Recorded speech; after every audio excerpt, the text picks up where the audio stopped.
Boker Tov à tous et à toutes. Yosef Hatzadik, le grand moment où il se dévoile à ses frères, il est écrit dans la Torah, chapitre 45, Bereshit, verset 3. Vayomer Yosef elechav, ani Yosef. Yosef dit à ses frères, c'est moi Yosef. Est-ce que mon père est vivant toujours? Et les frères n'arrivent pas à lui répondre parce qu'ils ont peur. Ils ont peur, ils ne comprennent pas où ils sont.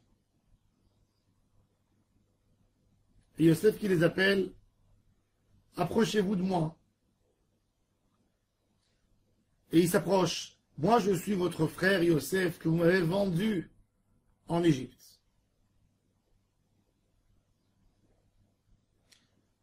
Le seul qui savait qu'il a été vendu, c'est Yosef.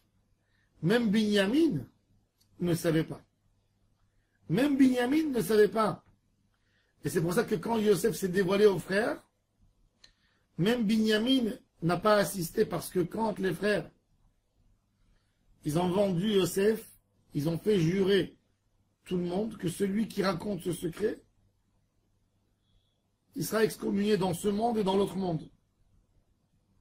Et Yosef avait peur de raconter, pour ne pas transgresser, même que lui, c'était c'est pas intéressé. c'était, non, comment on dit, le korban, La victime. c'était la victime. Malgré tout, il avait peur du kherem de ses frères, et c'est pour ça, ça répond à la question du Ramban. Pourquoi Yosef n'a jamais envoyé une lettre à son papa pour lui dire qu'il était en Égypte? Parce que suite à ça, il était censé à transgresser le kherem.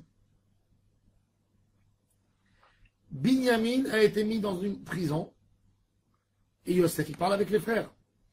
Donc il y a Yosef avec les 9 frères, il n'y a pas Binyamin. Après, Yosef fait rentrer Binyamin. Mais même Binyamin n'a jamais su que Yosef a été vendu. Donc c'est que les frères qui connaissaient ce secret. Et c'est pour ça que pour eux, la meilleure preuve, c'est Ani Yosef Achichem Asher Mechartem Oti. Mais ce n'était pas pour les vexer. Asher Mechartem Oti Mitzrayim, c'était la preuve que je suis votre frère, que j'invente pas. Et là, on passe au 5e verset qui est très important. Vous savez, quand des frères comme ça, ils croyaient qu'ils vont éduquer Yosef, ils vont le régler, ils vont s'occuper de lui sur le mal qu'il leur a fait, ils ont fait ce qu'ils ont fait. Quand un homme, il se retrouve après 22 ans, il y a sa faute qui vient, qui lui donne une claque. C'est la plus grosse claque qu'un homme peut prendre dans sa vie. Qu'on lui montre qu'il a vécu 22 ans dans le mensonge. 22 ans dans le mensonge.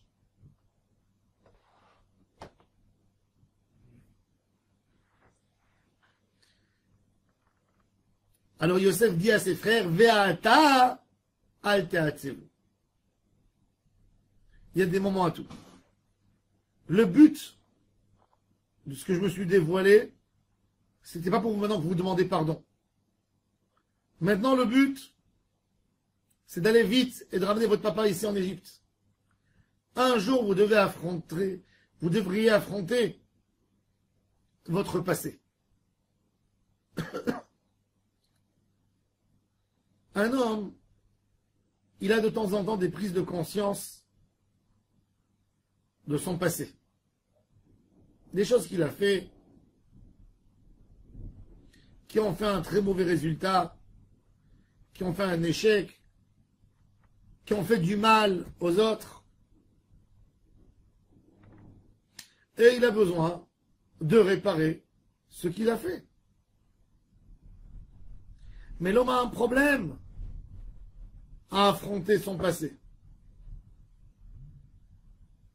Il y a un affrontement avec notre passé qui nous fait du bien.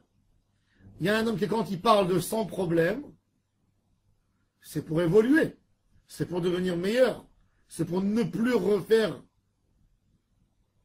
les choses qu'il faisait. Mais il y a un homme que son passé le met en si grande détresse qui lui détruit son quotidien de tous les jours.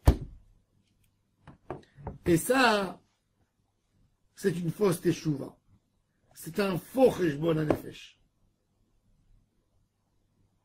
Si ton passé te gêne tellement, à point que tu n'es plus capable de rien faire, tu tombes dans la tristesse, dans la peine, dans la douleur, ça vient du côté du Yetzer Hara qui est là pour te détruire, pas pour te donner un tikkun. Parce que tu répares rien si tu casses, si tu l'arrêtes de faire. La vraie teshuva, c'est être actif. C'est d'essayer de réparer le mal par des bonnes lumières que tu amènes. Tu ne répares pas le mal qu'en pleurant. Le mal, il se répare par des actions. La Torah nous donne le plus grand exemple. Pour réparer le mal, il faut amener un korban. Il faut faire quelque chose tout d'abord. Quand un homme, il ne fait pas, il tombe plus grave. Et là, on voit, avec Yosef Hatzadik, un enseignement extraordinaire. Les frères ont transgressé la plus grosse des fautes humaines qu'un homme peut faire. Il faut savoir que de vendre quelqu'un à l'esclavage, c'est plus grave qu'un assassinat. C'est plus grave de prendre à quelqu'un sa liberté, de prendre son frère, son sang, et d'aller le vendre à l'esclavage. C'est tuer quelqu'un 100 fois tous les jours.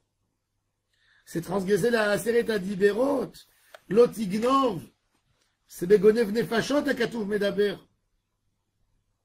Begonev Ishumecharo Venimtsa Beyado, Mot Yumat. La personne qui a pris quelqu'un pour le vol, il a volé avec l'intention de le vendre. Avant qu'il l'a vendu, on l'a attrapé dans sa main, il est Chayav Mita. Avant de faire le crime. Tellement c'est grave. Un crime, c'est rien quand il a tué. Il est Chayav Mita quand, s'il y a quelqu'un qui le voit dans la rue, il veut l'empêcher de tuer. Mais après qu'il a tué, il faut le condamner.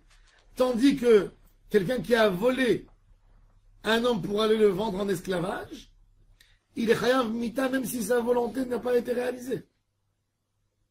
Du moment où il a pris. Venim Tsabeyado. C'est très très grave. Et les frères qui se regardent, où ils vont mettre leur tête de honte? Parce que cette personne qu'ils ont vendue est devenue le plus fort du monde maintenant. Ils sont dans ses mains. Et Yosef Hatzadik, il dit, c'est vrai, vous avez raison de pleurer. Vous avez raison d'être choqué. Vous avez raison d'être peiné. Mais c'est pas maintenant le moment de pleurer. C'est ce qu'il dit. Ve'ata, il y a un pasek dans le Tarn.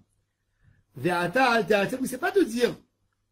Yosef Hatzadik, il n'est pas venu dire non, vous n'avez rien à regretter, à pleurer parce que je suis devenu le roi du monde. Non. Ve'ata, psik. Maintenant même, parce qu'il faut que vous vous préparez à venir en Égypte. Al-te'atzem, c'est pas bien maintenant d'aller pleurer. Après, pleurer. Les frères, qu'est-ce qu'ils ont compris? Ils ont compris que Yosef a pardonné tout. Ils n'ont jamais demandé un vrai pardon sur ce qu'ils ont fait parce que Yosef leur a dit, Yosef leur a dit, faites un cheshbon hanefesh, mais pas maintenant. Maintenant, il faut aller s'occuper de papa. Maintenant, il faut préparer tant que je suis là, dans mon poste, il faut préparer la venue du Ham Israël en Égypte. C'est pour ça que les Baalé Amassor et les Baalé Ataramim du Mikra, ils ont mis, après Ve'ata, un arrêt, une rupture totale. Ve'ata, al te'atzevu. Rien que maintenant, al te'atzevu. Après, oui. Le jour où vous allez être installé, il faut que vous pleurez tous les jours. Qu'est-ce qui s'est passé chez vous dans notre Neshama que vous êtes capable de vendre votre frère? Mais aujourd'hui, ne vous occupez pas. Rabbeinu, dans l'écouter, mon haram dit que c'est pareil chez l'homme. Quand un homme, il n'a pas la force dans son âme d'affronter son passé, il faut le fermer dans un tiroir. Parce que le Icar du tikkun de la vie, c'est d'être actif tout le temps. C'est une tfila, shachrit, mincha, arvit, mitzvot. Tant que tu fais, tu empêches le mal de venir, tu guéris. Même si tu n'as pas guéri encore là, à un jour, quand tu auras plus de force, tu vas affronter un peu. Après, tu feras encore jusqu'au moment où tu feras un tikkun. Un tikkun, c'est vrai, il y a des avérotes, elles sont tellement grandes que ça serait lâche de la part de l'homme de se contenter de dire un seul mot pardon. Pour une vente de Yosef, est-ce qu'un mot pardon suffirait? Non. Pour 22 ans de souffrance, 22 ans, dont 12 ans de prison ferme, est-ce qu'il suffirait pour une menace de mort de chaque jour que Yosef avait peur pour sa vie? Est-ce qu'il suffirait de demander pardon? Non. C'est bien plus que ça. Mais chaque chose a un moment. Si l'homme y voit que sa teshuva, et l'amène en déprime sur son passé, il faut qu'il sache qu'il n'est pas dans le chemin de la teshuva. Parce que la teshuva, c'est une réparation. Réparation et pas une destruction. Le Icar de tout, c'est de réparer l'âme. C'est de revenir chez Akadosh Baruch Hu avec une âme propre. Quand un homme il pleure, il ne répare pas. Il n'est pas actif. Il pleure, il continue à casser. Pleurer pour admettre, oui, c'est bon. Mais pleurer pour pleurer, c'est pas suffisant, c'est pas bon. Pleurer pour admettre. Il y a des moments, comme il dit Rabbeinu, que l'homme, quand il fait un vidouille, il dit l'homme, il doit faire vidouille, 5 minutes, il doit pleurer dans sa vie. Mais il doit savoir que la réparation ne vient pas avec les larmes et les pleurs. Avec les actions. Et c'est ce qu'il dit Yosef Hatzadik. Ve'ata, maintenant, al te'atzevu. Yosef Hatzadik, c'est la simcha. C'est la avodat Hashem. David Amelech, il a une autre bechina. Vechatati negdi tamid. Sa faute, elle est devant lui toujours. Mais ça n'a pas empêché David Amelech d'être toute sa vie besimcha. Mais David Amelech, dans les moments de la simcha, il accordait des moments où il allait pleurer sur l'histoire de Bathsheba, où il allait pleurer parce qu'il a compté le Ham Israël, où il allait pleurer sur ses fautes. Mais tout le reste du temps, besimcha, dans l'action. Ça, c'est une grande leçon de vie.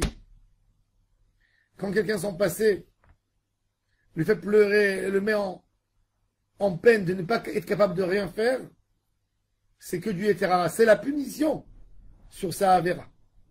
De ne plus être capable d'être actif. On doit se renforcer, être besimcha, et réparer les mauvaises choses qu'on a fait par les bonnes choses qu'on va faire. Be'ezrat Hashem. Baruch Adonai Le'olam. Amen ve Amen.